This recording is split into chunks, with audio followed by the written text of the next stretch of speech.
Assalamu alaikum everyone. My name is Arish Asif Khan and today we will learn about energetics, the unit 7th from class ninth chemistry book. So let's start with the introduction to energetics. Every process in the universe, whether it is in living cells, test tubes, atmosphere, or even water, involves a change in energy. Some processes release energy while others require energy, and many chemical reactions produce large amounts of energy from which are used to produce new raw materials like iron, steel, copper, aluminum, etc. And energy is also used to transform raw materials into useful products like cars, buildings, and bridges. Basically, the study of energy changes in chemical reactions is known as chemical energetics. Now, let's talk about the energy in chemical reactions. Energy in the form of heat is either developed or absorbed during a chemical reaction. This means that in a chemical reaction, the energy will either be absorbed or it will be released. It will never be created, it will just be transferred from one form to another. This occurs because the bonds are broken and forms. The broken bonds require energy while the forming bonds release energy. So, if more energy is released during the bond formation than consumed in bond breaking, exothermic reaction will be formed, which is the energy released. And if more energy is consumed in a bond breaking than released in the bond formation, then endothermic reaction will be formed, which is the energy absorbed. Now let's talk about the system and the surroundings. In chemistry, a system is the part of the universe where we want to put our attention on, where we want to focus on. It is usually the substance undergoing change, while the rest of the surrounding is our environment. An example: in a test tube reaction of limestone with hydrochloric acids, limestone and hydrochloric acid are the reactants. So we are focusing on these two types of elements. They are the system. But the test tube, the lab, the table, the court, everything else except the system is my surrounding and environment.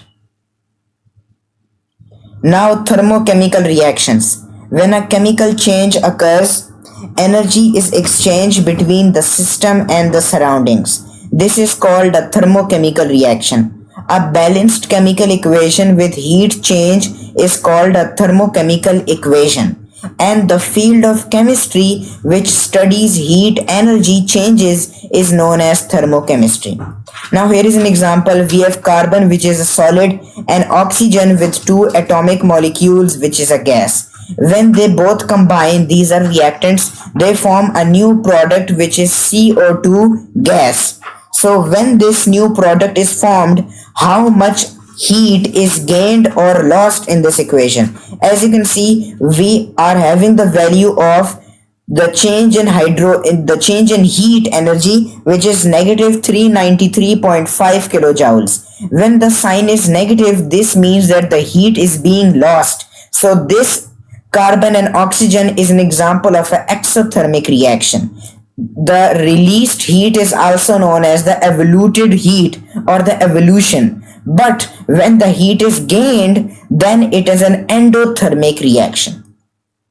Now let's move on to the two types of reactions. The first is the exothermic, the second is the endothermic. The exothermic reactions release heat to the surroundings.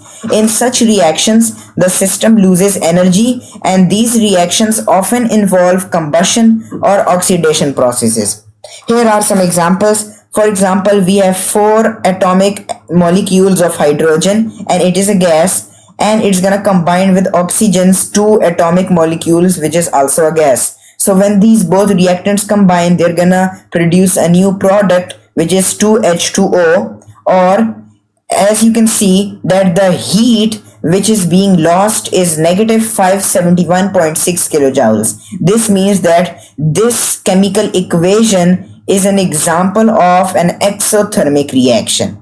same as for carbon, which is a solid, and same as for oxygen. As you can see, carbon is a solid and oxygen is a gas. They both combine and they produce carbon monoxide. So the heat which is lost in this equation is negative 110.5. So this is also an example of an exothermic reaction.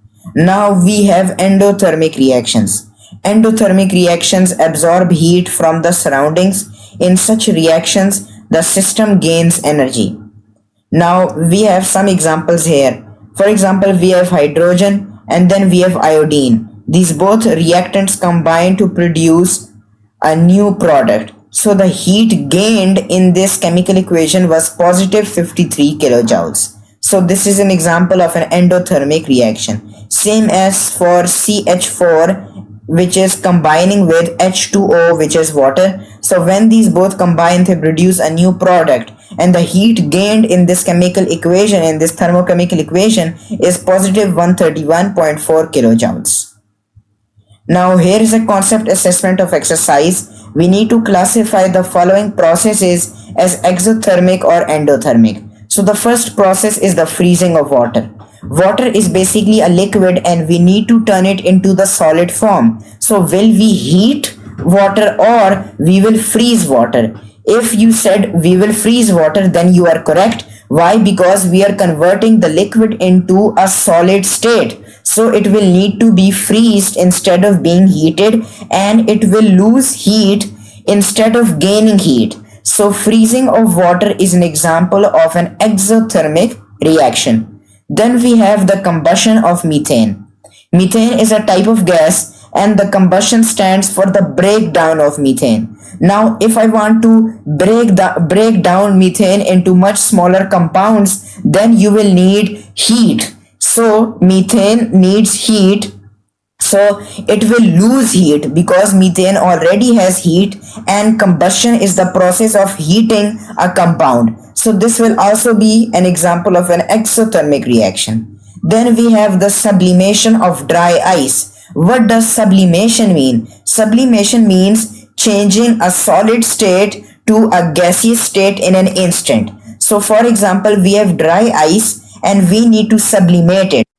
Means that dry ice will be converted to a gaseous form. So to do that, we need to heat dry ice at its maximum boiling point. So we will need heat. Heat will be gained instead of being released. So this is an example of an endothermic reaction. Then we have H2O, which is water as a gas, and it's converting into H2O but as a liquid. So if we want to convert gas into a liquid instead of liquid to a gas, we will freeze it. This means that the heat will be released and not gained. So this is an example of an exothermic reaction. The last point states that the decomposition of limestone. So limestone is basically a solid and we need to decompose it. We need to break it down in small compounds. So if I need to break down an element or a compound into much smaller pieces, then you will need the heat which will be gained inside of the element and it should not be released. So this will also be an example of endothermic reactions. So let's talk about the enthalpy of reaction. The amount of heat or thermal energy evolved or absorbed in a chemical reaction is called the enthalpy of reaction. So basically this means that in a chemical reaction we have two processes. The first process is the release of thermal energy and the second process is the absorption of heat energy. So when both of these processes are occurring in a chemical reaction, so that is known as the enthalpy of reaction. It is negative for exothermic reactions, which means that the heat is released, and positive for endothermic reactions, which means that the heat is absorbed. Now what does this mean? The negative and the positive basically indicate the signs. For example, I have a chemical equation and then I have the change in heat, which is negative 29 kilojoules. So this means that the heat was released, it was lost, and that chemical reaction was an exothermic reaction. But If the heat released was in the positive degree, then it means that the heat was not released but it was gained, it was absorbed. So this means that the chemical equation was an endothermic reaction. Now examples include, for example, we have carbon, a solid, and then we have oxygen, which has two diatomic molecules as a gas. When these two reactants combine, they produce a new product, which is CO2, which is a gas. Now as you can see, the amount of heat which is lost is 393.5 kilojoules, but here we have the negative sign, which means that this much heat has been released from this chemical equation. So this is an exothermic reaction. The second example also shows us, if we have hydrogen and iodine, and then we know that the amount of heat which was gained is 53, but the sign was positive. So this means that in this chemical reaction, heat was not released or evaluated, but instead it was gained. So this chemical reaction is an example of an endothermic reaction. Now we have bond energy and bond dissociation energy. Bond energy is the amount of energy which is required to break 1 mole of a particular bond to form the neutral atoms in the gaseous state. The bond dissociation energy is the amount of energy which is required to break a specific bond in a molecule. Now what is the difference between these two? The difference between bond dissociation energy and bond energy determines whether the reaction absorbs or evolutes energy. Now the formula is the change in heat is equal to the sigmoid, which is the bond energy of reactants, minus the bond energy of products. Now we have activation energy. Activation energy is the minimum energy required for a reaction to occur. Chemical reactions involve the bond breaking and forming accompanied by the energy changes. The collision theory states that the molecules must collide with proper orientation and sufficient energy for a reaction to occur. The higher the activation energy will be, the slower the reaction rate will be. Now we have the catalyst. A catalyst is increasing the rate of a reaction by providing an alternative pathway with lower activation energy.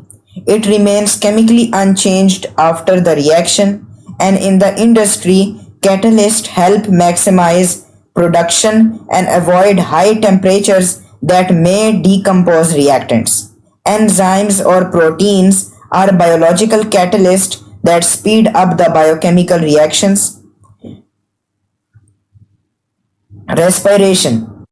Respiration is the process of releasing energy from the food molecules. Respiration is an example of an exothermic process. This means that in respiration, the heat is not gained, but it is released.